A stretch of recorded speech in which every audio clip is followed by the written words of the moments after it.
અમારી રજૂઆત એ છે કે વર્ષોથી અમારી એક જ પ્રશ્ન છે કે થોડીક વાર થાય વરસાદ પણ પડે છે લાઇટ બંધ થઈ જાય છે.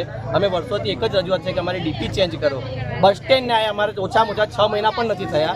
જ્યારે એની લાઇટ સાંજના 4 વાગ્યાની ચાલુ થઈ ગઈ, એની ડીપી ચેન્જ થઈ ગઈ છે. રામનગરમાં પણ ડીપી નાખી છે.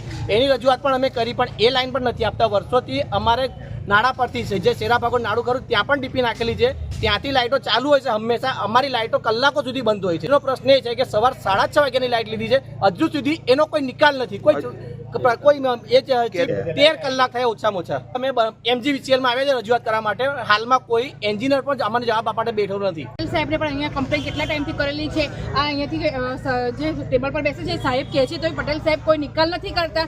ઉનાળામાં પણ રાત્રે એટલું ડીમ લાઇટ થઈ જાય છતાં ત્યાં પંચવટી એરિયામાં જે ડીપીને બીજું નાખવાનું છે છતાં પણ એ વસ્તુ નાખતા નથી. તો શું એમના ખિસ્સામાં પૈસા જાય છે? આ બધા જે કામગીરી કરવાની છે લાઇટની, ડીમ લાઇટ થઈ જાય અને સેજ વાવાઝોડું પણ તો સેજ છાંટા પણ વરસાદ ના ચાલુ થયા એની પહેલાં લાઇટ જતું રહે છે. આજનો પ્રશ્ન એ છે કે સવારના 6:30 વાગ્યાનું લાઇટ ગયું છે, હજુ સુધી લાઇટ આવ્યું નથી. 13 કલાક થઈ ગયા છે લાઇટના. પહેલાં અમે ફોન કર્યો હતો કે 2 વાગ્યા આવશે, પછી તો અમારો ફોન ઉપાડવાનો જ બંધ કરી દીધો. પછી અમને ખબર પડી કે 4 વાગ્યા આવશે. 4ના 6 વાગ્યાના જો 7 વાગ્યા છતાં પણ લાઇટ નથી આવ્યું.